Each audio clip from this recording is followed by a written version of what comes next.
Good afternoon. Thank you for being here and thank you for adjusting your time so that you could be here with us at this time. It's good to see some of you are here, Sunshine. I see you and I'm glad that you are here. I see that there are others. Today we're going to talk about, just chat about for a little while, about not overlooking the little things. Now, often we overlook the small things, and when we overlook the small things, then we place ourselves in position that the large things never ever come to fruition. Hey, Miss Lucy. Hey, Lady Clarice. Hey, Miss Linda.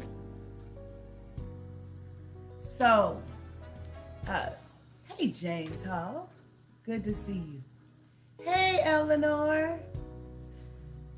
So, Zechariah 4:10 simply says, don't despise the small things, for the Lord rejoices in seeing the work begin.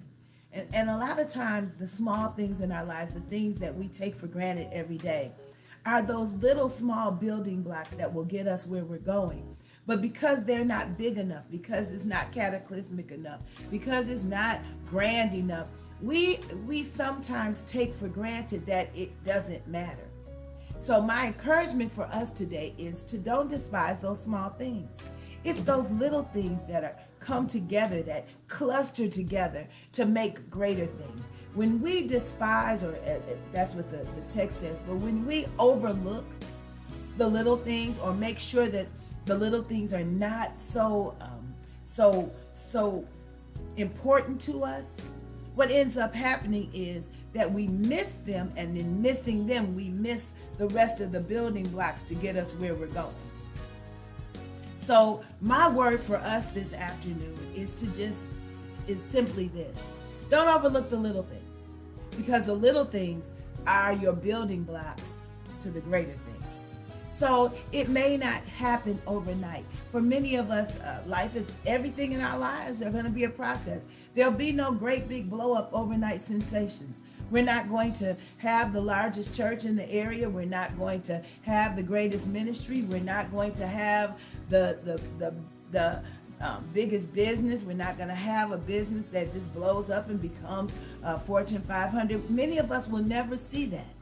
But the little things, and those little things that happen along our way, help us to build to some solidness that will keep us even when other people may be blowing up all around us. It's not about the blow up. It's about being and doing and walking in the way and the will of God for our lives. There are people who are in blow up situations who wish they could turn it back over today.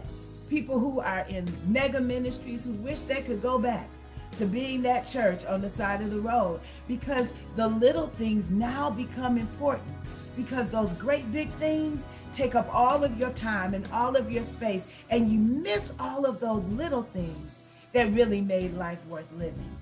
So don't think about your small things, or the small things that have happened, or where you are in life, or where life took you and where it didn't take you, as being something that is less than. I remember the song, Let the Work I've Done Speak for Me. And one of the things that it would say is that the work I've done seems so small. Don't let the work you've done seem small. The work you've done is not small. The work you've done is building blocks in whatever it is that God would have you to do, either for the kingdom or for your community or for your individual family. Everything that you are able to bring forth, no matter how it is perceived by someone else, is a gift. And every good and perfect gift comes from God. And it doesn't matter how small that gift is or how large that gift is.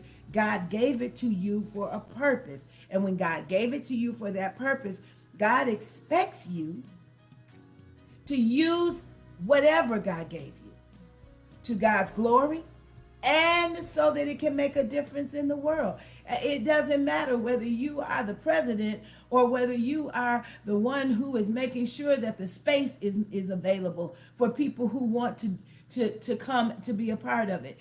Do you know that if without the space being clean or the space being available, it doesn't matter how many people come in the door, nobody's staying, because the atmosphere is not good.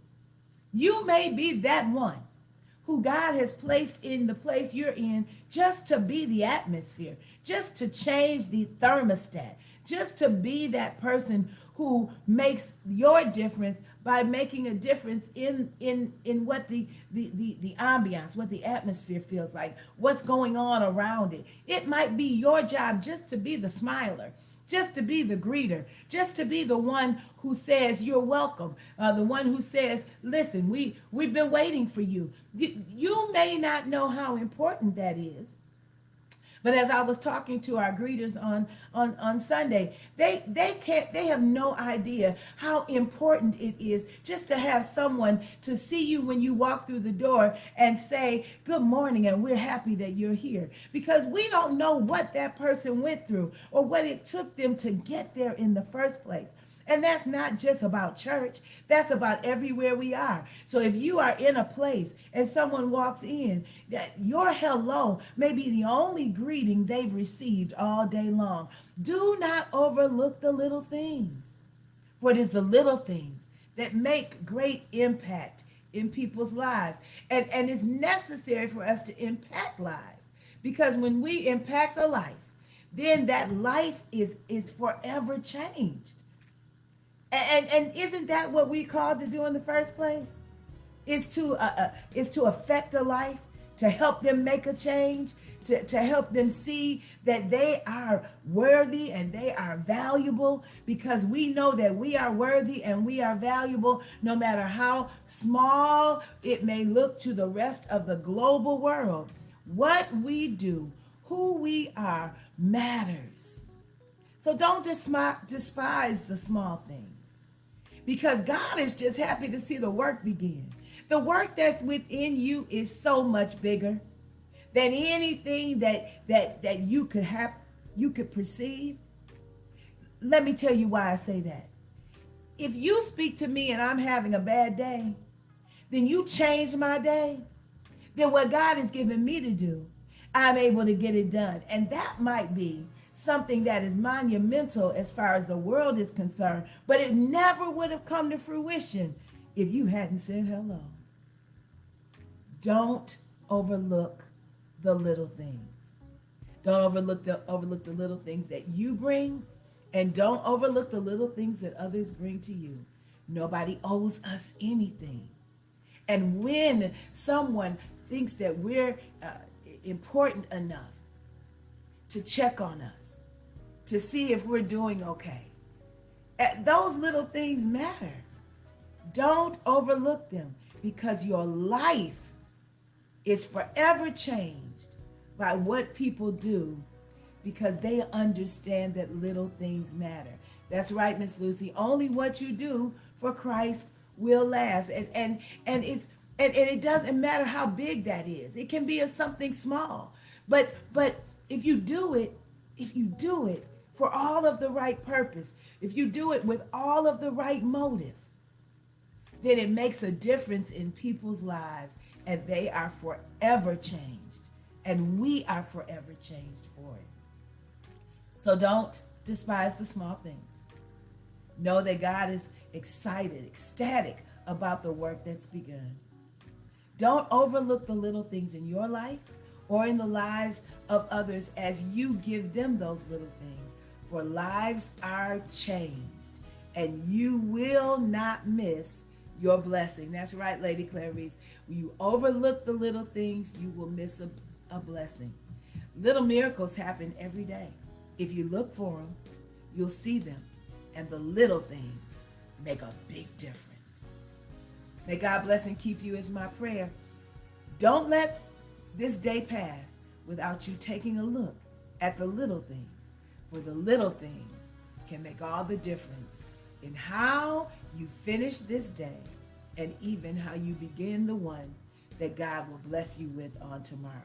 May heaven smile on you. That's my prayer. Don't overlook the little things, and be encouraged.